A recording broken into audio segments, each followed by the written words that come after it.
रहीम अस्सलाम वालेकुम। Norepinephrine synthesis and release. Norepinephrine है क्या? नॉरएपिनेफ्रिन जो है वो न्यूरोट्रांसमीटर है। न्यूरोट्रांसमीटर मतलब कि ये क्या करता है, न्यूरो ट्रांसमिशन में इसका रोल है। एक न्यूरॉन से दूसरे न्यूरॉन की तरफ या सिग्नलिंग में इसका रोल है। सिग्नल लेके जाना एक न्यूरॉन से दूसरे न्यूरॉन की तरफ नर्वस सिस्टम में। नॉरएपिनेफ्रिन का जो है वो क्या रोल है, सिंपैथेटिक नर्वस सिस्टम जो हमारे ऑटोनॉमिक नर्वस सिस्टम का जो है पार्ट है। सिंपैथेटिक नर्वस सिस्टम जो है इसको कौन कंट्रोल करता है, वो सारी कंडीशन जिसको सिंपैथेटिक नर्वस सिस्टम कंट्रोल करता है, वो ऑर्गन वो किसके थ्रू करता है, वो नॉरएपिनेफ्रिन के थ्रू। जो हमारे पास न्यूरॉन्स की ना टाइप्स हैं। न्यूरॉन्स क्या है, नर्वस सिस्टम जो बनाती हैं, जो सिग्नल को सेंट्रल नर्वस सिस्टम की तरफ और पीएनएस और सीएनएस को आपस में ज्वाइन करती है, या फिर बॉडी के ऑर्गन्स को, इफेक्टर ऑर्गन को ब्रेन के साथ, सेंट्रल नर्वस सिस्टम के साथ कनेक्ट करना कौन करता है, न्यूरॉन्स। न्यूरॉन्स की हमारे पास टाइप्स हैं। कोलिनर्जिक न्यूरॉन, डोपामिनर्जिक न्यूरॉन, इसके अलावा एड्रीनर्जिक न्यूरॉन। एड्रीनर्जिक न्यूरॉन, जो न्यूरॉन्स एसिटाइल कोलिन रिलीज़ करती हैं उसे बोलते हैं कोलिनर्जिक न्यूरॉन। जो न्यूरॉन्स डोपामीन रिलीज़ करती हैं उसे बोलते हैं डोपामिनर्जिक न्यूरॉन। जो न्यूरॉन्स इस नॉरएपिनेफ्रिन रिलीज़ करती हैं उसे बोलते हैं एड्रीनर्जिक न्यूरॉन। जो न्यूरॉन्स गाबा रिलीज़ करती हैं उसे बोलते हैं गिबर्जिक न्यूरॉन। तो उसके रिलीज़ पे डिपेंड करता है। अब नॉरएपिनेफ्रिन कौन से न्यूरॉन से वो होता है, एड्रीनर्जिक न्यूरॉन से रिलीज़ होता है। नॉरएपिनेफ्रिन का काम क्या है, नॉरएपिनेफ्रिन सिंपैथेटिक नर्वस सिस्टम में इसका रोल है। सिंपैथेटिक फ्लाइट और फाइट कंडीशंस में जो ब्रोंकियल डायलेशन होती है, जो स्केलेटल मसल्स की तरफ ब्लड फ्लो ज़्यादा होता है, जो मिड्रियासिस होती है, वो जो जीआईटी की पेरिस्टालिसिस है वो इनहिबिट होती है, जो हार्ट रेट इंक्रीज़ होती है, वो उसको कौन कंट्रोल करता है, उसको नॉरएपिनेफ्रिन कंट्रोल करता है। बीपी को कौन हाई करता है, नॉरएपिनेफ्रिन हाई करता है।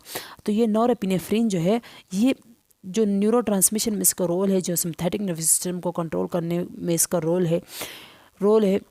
ये बनता कैसे है और रिलीज़ कैसे होता है। हमारे पास ये क्या है, न्यूरॉन का ये है सोमा पार्ट, और ये एक्सोन, और ये जो है इसके एक्सोन टर्मिनल्स। हम इसके एक्सोन को जूम करते हैं कि ये जो है कैसे जो है नॉरएपिनेफ्रिन को बनाता है। तो हमारे पास नॉरएपिनेफ्रिन कैसे बनता है, यहाँ पे ट्रांसपोर्टर है जो क्या है, सिम्पोर्ट। यहाँ से सोडियम और टायरोसिन जो है वो अंदर की तरफ मूव करते हैं। कहाँ से, ईसीएफ एक्स्ट्रा सेलुलर फ्लूइड में ये टायरोसिन पड़ा होता है, सोडियम के साथ अंदर मूव कर लेता है।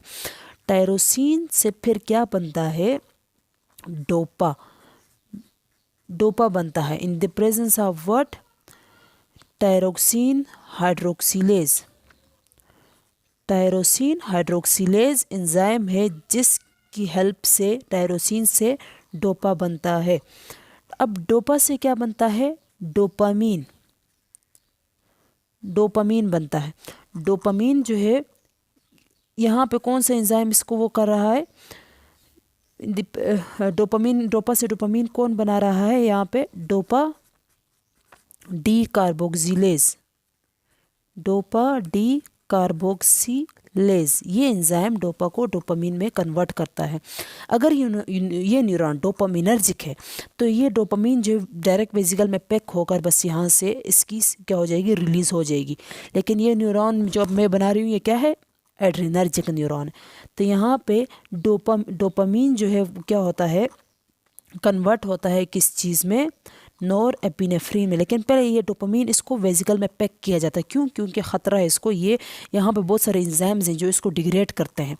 तो हम लोग डोपामीन को क्या करेंगे, इसको वेसिकल में पैक करेंगे। तो जब इसको वेसिकल में पैक करेंगे तो यहाँ पे वेसिकल में आने के लिए यहाँ पे कोई ना कोई चीज़ तो होती है ना, कोई ट्रांसपोर्टर तो है ना।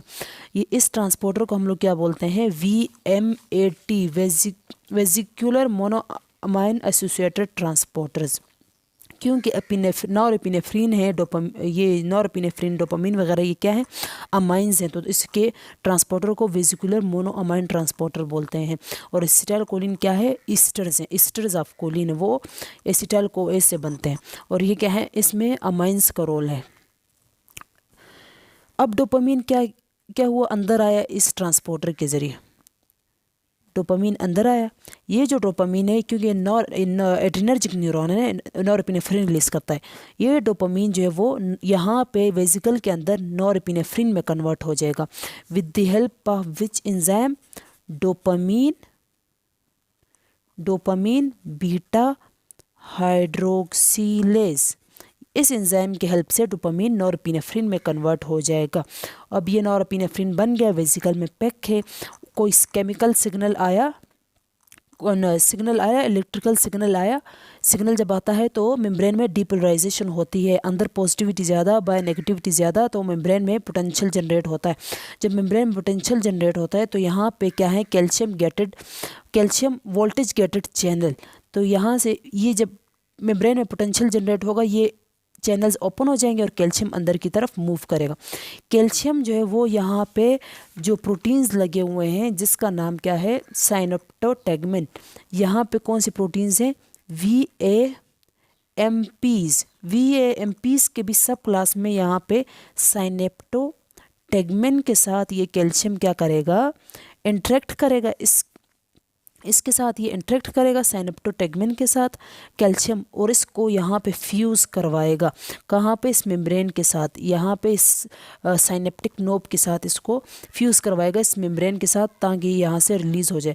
अच्छा, यहाँ पे कौन सी प्रोटीन है, यहाँ पे वी स्नेयर और यहाँ पे टी स्नेयर्स प्रोटीन है, और यहाँ पे ये वाली कौन सी प्रोटीन है, वी स्नेयर्स प्रोटीन।